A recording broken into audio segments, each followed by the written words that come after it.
Well, Andrew McPhillips is chief economist at the Yorkshire Building Society. Jean-Marc Vandevivere used to head up the residential arm of the commercial property developer British Land and is now chief executive of the rental housing provider Platform.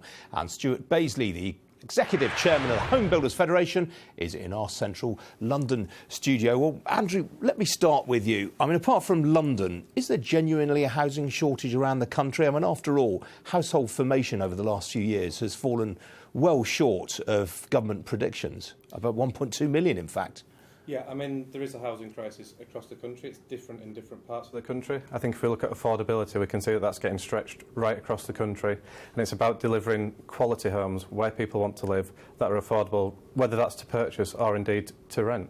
But the housing, the supply and demand factors here isn't the big factor here. What's really stoked up demand? It's not so much a supply-side crisis as the fact that we've had ultra-low interest rates for 9 years, and that's just stoked up demand.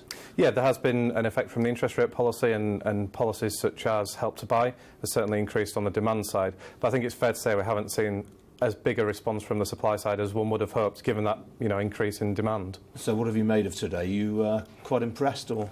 I think there are some warm words in there to welcome. I think particularly looking at local authorities being given more power to get involved in delivering housing projects. But I think, as always with these policies, it's a case of it actually being followed through with action on the ground. Right, so Jean-Marc, you operate in the rental sector. You're a big rental provider. Correct. It looks like the government, after years of talking about home ownership, is talking about rental in a serious way. Are you encouraged by that? Yes, we are. And we take the white paper as very good news, because the previous government was focusing solely on home ownership. And the housing issue is a massive issue, and it cannot be tackled only in one way. It needs to be tackled in different ways and covering the different tenure, social housing, private rented, and the home ownership as well. But so far, over the previous years, people who have been left in the middle, who cannot afford or don't want to buy yet and are not benefiting from the social housing, have been left on the side, as there hasn't been any proper product developed for their needs.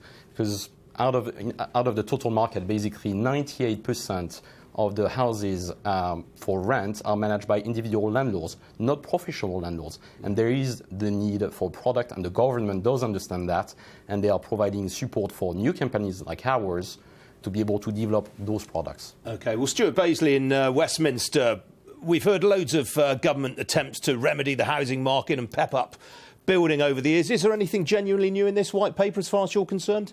Well, it's building on some of the policies that have been around for the last 5 or 6 years. You're quite right. We have heard a lot about housing because people like me and others have been talking about a housing crisis now for the best part of a decade or more. And I think it's fair to say that this white paper today, it's 100 pages deep. There's a lot for us all to absorb in it, and much of it is to be the subject of consultation, of course. None of this necessarily will make a huge difference in the immediate short term. But there is a genuine attempt here to get to grips with the root cause of the problem, and as your other guests have mentioned, to recognise that we need to be providing housing, homes for people across the country of all tenures, some for sale, for buyers to buy in the traditional way, but for shared ownership and for rent, and for private rent as well as for social rent. At its heart, it's also tackling one of the biggest issues which holds back development in our country, and that is the lack of a properly structured planning process at local authority level. And there are a lot of measures in the white paper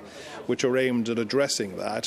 White paper recognises, for example, that some 40% of local authorities still don't have a local plan in place, and clearly if you don't have a local plan, then you are planning to fail in terms of housing delivery. So there is a lot to be applauded in the white paper today, particularly in the way that it's going about asking local authorities to work with providers, whether they be developers or builders of homes for rent or anybody else involved in the housing space, in making sure that the local needs are robustly, scientifically assessed, so that each local authority has a very good, accurate idea of what the housing needs in its locality are going to be, and then measuring the delivery of those homes across the 5-year period of the local plan on an annual basis, and ensuring that sites are made available for all sorts of developments, not just large developments, but also developments for small developers, for retirement developers, for builders of homes for rent, and so on and so forth. So what about your sector, Stewart?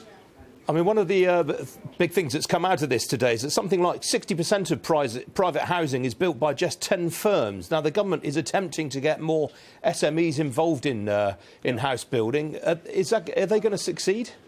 Well, they've, as I said, they've put in place some ideas and some policies, particularly in how local plans are put in place, which will help to redress the decline in small and medium-sized enterprises, which is really what has been at the heart of this. If you can trace this back, Ian, over a period of 25 years, this housing crisis is not something that's just happened in the last 5 or 6 years, and it's not really happened as a result of the economic recession. It's happened as a result of a succession of policies which have failed to ensure that we've been building enough homes for a quarter of a century or more.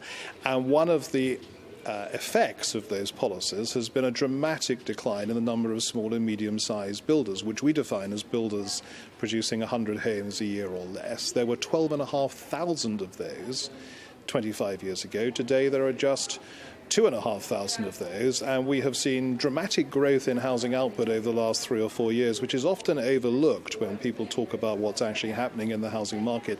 Housing numbers, the number of homes built, has increased by 50% in the last 3 years, but pretty much all of that growth has come from those larger companies that you mentioned, because they're better financed and able to take advantage of the ability to invest in land and grow their businesses. Okay. Smaller builders have struggled with both the red tape and the regulation of the planning system, which all builders have to grapple with, but it's particularly tough when you're a small builder without huge resources, and they've also struggled to gain development finance to enable them to invest in land and grow their businesses.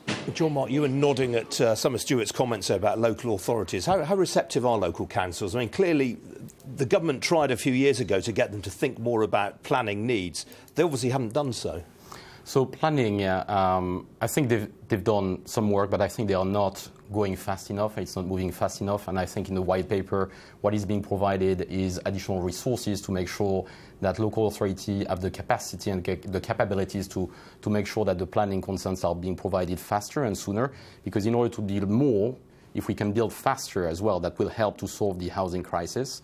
And there is also an attempt for the government to help educate the local authorities to develop and promote as well the rental product as well. Because this is really a tenure that has been left on the side for so many years, and the local authorities don't necessarily, apart from social housing, understand very well that tenure, and the government is willing really to support that tenure and help them to understand it better and educate it. OK, now, Andrew, one of the things that a lot of people talked about today but didn't really appear that much in the white paper was stamp duty. It clearly is something, I mean, the rental providers dislike it. Private landlords find it an issue now, particularly since Osborne jacked up stamp duty on rental properties. You actually want to see stamp duty switched from buyers to sellers. Yeah, we were looking at kind of flipping it around, so you get rid of a first-time buyer ever having to stump up that upfront cost. Somewhere like London, it's a significant barrier to getting on the property ladder. For an average first-time buyer that we lent to, they'd be looking at over £10,000 as an upfront bill. So switching it to the seller, they've got the cash from the proceeds of their sale to pay it more easily. At the top of the market, there was talk about downsizing and perhaps some support there. But wouldn't it dissuade elderly homeowners from downsizing? Yeah, and I think what we were looking at, you could introduce some form of exemption for people that were looking to downsize. If that's what they want to do, it would help them move into a smaller property that's suited to their needs if they want to do that. All right, Andrew McPhillips, Jean-Marc Vandevivere and Stewart Baseley, thanks all. Thank you.